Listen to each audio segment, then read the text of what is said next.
VKR voice, VKR TV, ఇదే నిజం.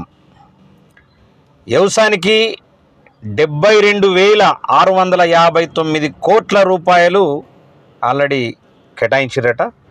అది రైతు ఖుష్ అయిపోయిందని చెప్పేసి ఒక వార్త మనం చూస్తూ ఉన్నాం.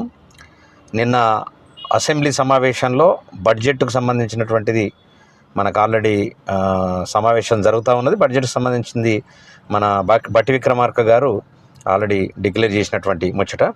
దాంట్లో రైతు కూలీలకు ఏటా ₹12,000 సాయం, ఇకపై పంటల బీమా అమలు. అసెంబ్లీలో బడ్జెట్ను ప్రవేశపెట్టిన డిప్యూటీ సీఎం బట్టి విక్రమార్క.